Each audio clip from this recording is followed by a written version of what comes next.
Welcome, and today we have a real treat. We have Carrie Webb here, who is a physical therapist, and she has a background herself in dancing. You've been a physical therapist for how many years now? Good question. So 14 years, and prior to that, I got my master's in athletic training in 2004. So in total, have been practicing in some performing arts capacity since 2004. For 20 years at this point. About 20 years in the overall industry. Wow. And you have a background in, you're an athlete yourself. Yes.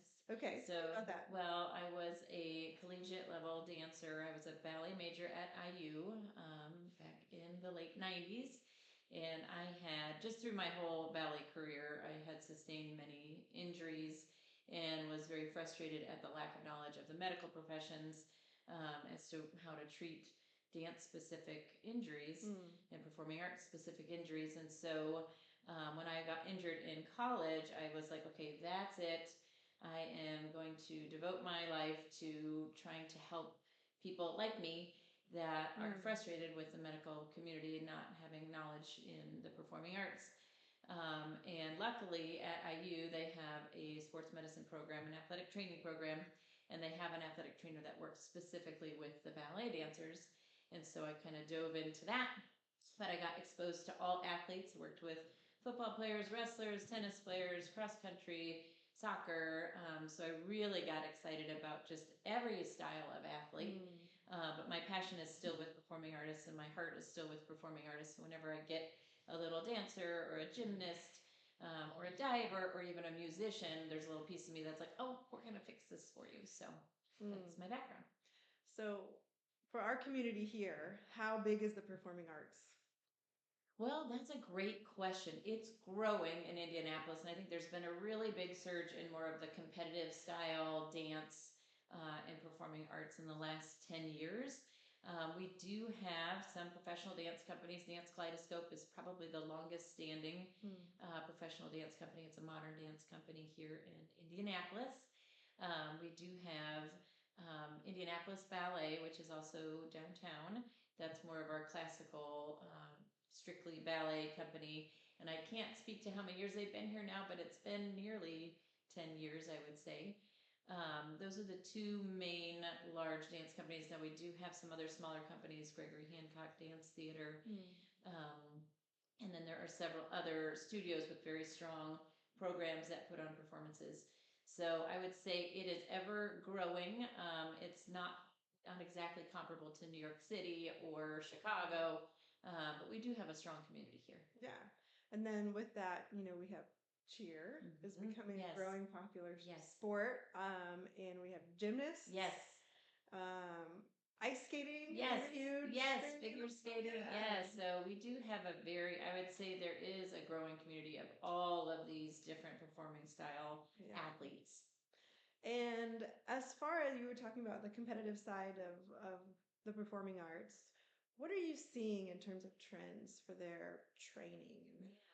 So it's interesting. There's kind of two different schools of thought. So there are very old school minded communities where it's very aggressive on the body, kind of the more is better type of a mentality. And there are some new emerging schools of thought that are really grabbing hold to the kind of nurturing, taking care of your body. You want your body to be there for the rest of your life. So let's treat it as such. And are much more forward thinking in terms of like strength training and just, very nutritionally focused athletes. So it's kind of across the board. What I love about my job is being able to educate the person in front of me about what might be the best choice for them. And also that it's okay for them to speak up if something doesn't feel right for their body. They need to learn to be an advocate for themselves very early on because it is very competitive, and it's also a very intimidating environment when you are a young dancer and all you want to do is please the person in front of you. You want to be on stage. You're going to do anything to get on stage or to be on that competitive environment. So you think, I have to do this in order to get there. But if it is not good for your body or your body does not feel good doing it, you need to listen to that and maybe say, hey, can we try a different way to do this? Is there a different do this. So, what kind of injuries do you see in these young athletes? And it's across the board. I mean, if you can see anything. Definitely lots of overuse injuries, and then also many injuries with respect to overstretching. So I think a lot of times, especially with the gymnasts, the cheer, and the dancers, in particularly, there is an emphasis on lots of mobility, lots of flexibility. They want to be able to get their legs behind their head, just kind of an excessive amount of mobility. But what they don't really understand or grasp at that young age is that really trying to stretch your joints beyond the physiological realm is going to hurt their joints in the long term. And they have that short term vision of like, I just have to get my leg in this position. They don't see themselves when they're 40 and 50 years old and are needing a hip replacement or some other type of joint replacement. So again, my job is to educate them that yes, I understand your desire to have that flexibility, but you definitely need the strength and the stability to support that mobility. Otherwise, you're going to break down. So, another piece of education is that strength is not bad. They get worried about, this is a very old school thought process too, is that strength training will bulk them up. And it's just not the case at all. Their body types are meant to be mobile and lean. Strength training is only going to support their joints and make sure that they're healthy and can withstand the demands of their sport. Yeah. And what about methods like Pilates or the gyrotonic method? Pilates is amazing. Gyrotonic is also amazing. I can speak more to Pilates as a certified Pilates instructor myself. I think Pilates is a wonderful adjunct to everybody's training program. It is such a wonderful tool for stabilization. It can be in the method of strength training as well, depending on how you're using it. But for the most part, it is an excellent stabilization tool. So I always, in terms of my rehab, I would say with 95% of my patients, I am using Pilates-based stabilization, the Pilates equipment. And most of my patients end up seeking private Pilates instruction or Pilates classes after their rehab because it's just a nice way for them to make sure that they can still get their rehab type strengthening indefinitely. Let's talk about that word stabilization for those that maybe don't understand what that means. From your perspective, what do you mean when you want stabilization from an athlete? So that's a really great question. So stabilization is more of a I would say even like an awareness of your body. It's not necessarily proprioception. That's a totally different term. But if you don't have stabilization, let's just use your spine as an example. We've got so many big muscles that attach to the spine. Let's think about the psoas, for instance. And the psoas is meant to be a joint mover. It's meant to be a trunk flexor or a hip flexor. It's not necessarily primarily designed to be a stabilizer. So stabilizers are the small, tiny muscles around different joints that hold the joint in place. They're kind of your anticipatory muscles that stabilize or help your joint stay safe before you move. If those muscles are not up to snuff, you've got the bigger muscles around the joint that are going to pull on the joints and almost shear them or pull them unnaturally. So then you get movement that you don't necessarily want, therefore lack of a stabilization. So I don't know if there's a really great way for me to kind of dive into that anymore. But stabilization is key for health and your ability to prevent injuries. So let's talk about the injuries for the young, for the ages, 10, 8. I don't know. How young are you seeing injuries happening? Oh gosh, I mean, very young. I would say probably 8 is the youngest that I've seen in the clinic. Yeah. And then definitely by the time they get to, teenage years, we're seeing an influx of, especially with related to hip and spine injuries in the more the dancer population. Now in the cheer and the palms, you can get shoulder, definitely spine. And then anything with the lower extremity as well can be affected. Yeah. Are you seeing are there certain injuries that are more common than others? Are you seeing a lot of ACL tears in these girls? Are you seeing a lot of it's funny because where I practice right now, my specialty is more in the spine, the pelvis, and the hips. So I tend to attract more of those type of patients, but that doesn't mean that those injuries are not happening. Yes, definitely ACLs are prevalent in this population. ankle sprains, yeah, and anything from the waist up as well, shoulder, neck, concussions, those types of things.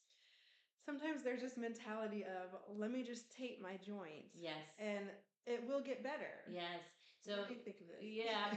So that's another thing, and there's such a strong push in this population to keep going, to not show pain, to show that you're able to take all this stuff and you're tough, but you can do it with a smile on your face. And what you need to realize is when you have an injury that is enough for you to feel like you need to tape it, you've got a misfiring of these muscles. You've got certain stabilizers that have now gone to sleep. And unless you do very specific exercises to wake them up, you're going to get a muscle imbalance between those bigger muscle movers or bigger joint movers with respect to pulling asymmetrically on the joint, and then obviously the stabilizers that have gone to sleep. And what about these young girls that are still growing and injuries that might harm some of their growth plates? Can you speak to a little bit about some of that? Well, I think obviously when you're growing, you need to think about nutrition as well as load of or hours that you are training as well. So when we start talking about more like stress type injuries in terms of like stress reaction or stress fracture or growth plate type injuries, we need to be very cautious and kind of dial things back. Those aren't things that you can push through because it can affect the bone structure, with growth plate issues that can affect the growth of the bone. And so those we take very seriously. But with all of this, it just comes down to the load or the amount that they're training, and is your body able to withstand that, or is it breaking down? So if you notice, like, you increase your training by 5 hours from one year to the next, and you start getting injured and you can't recover, or you're not sleeping well, these are all signs that you might be overtraining, and you need to listen to your body, communicate with your parent, your coach, or your instructor, and say, how can we modify this so that it's more successful for me? I think that any coach or any instructor that sincerely cares about your development is going to try to work with you to, hopefully modify the plan and make sure that you can be successful. Do you think a lot of the programs out there for the performing arts have a strong emphasis on strength? No.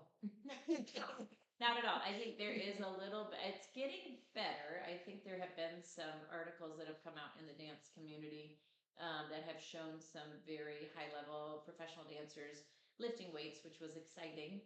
And so I think it's starting to trickle out there, but it is still a little bit taboo in that area. It's like, no, we don't need that. We need more flexibility. I don't need my muscles to be bulky. I need them to be lean and loose. And again, the issue is, like, if you need to look at your genetics. If you don't come from a very bulky family, most likely you're not going to bulk up with weight training or strength training. It is a way for you to protect your body from all the demands that you're placing on them. Love it. Yeah, I think all of that is really good information. Is there anything that you might want to tell the parents of these young athletes, just as a word of caution or things to look out for, any advice that you might have for them? I would just say keep talking to your kids. Keep inquiring how things are going. How is your body feeling? If you see a dramatic shift in their demeanor after changing studios, changing sports, changing to a different level, and they look like they're struggling or not wanting to, they're just not feel like they're thriving, that's when you need to kind of get more curious with them and say, well, what do you feel like is going on? If they have an injury, have them see a physical therapist or some kind of a movement specialist to see if there's something that can be done, or education that can be given, exercises, all the things that can just help them be their best self. I think one of the things, again, with this, I think with any athletic community, honestly, in this age range or with youth, is that we blindly say, oh, the coach is the last word here. We have to do what they're saying to do. And yes, don't get me wrong, I don't want coaches to be upset with me or instructors to be upset with me, but not every single individual can withstand the same demands. And so if we really care about developing, future athletes, professional athletes, we need to be able to modify our plan in order for them to be successful. So it's not always the more is better. And if somebody's body starts to break down, that's a clear indication that maybe the load is too much. How can we modify, get them back on track and get them successful? So it's really just about keeping the lines of communication open with your child and also open with the coach, and just say, I really want my child to succeed. Yeah. Yeah, that's great. Thank you so much for your time today. And yeah, it would be great to have you. Thank you.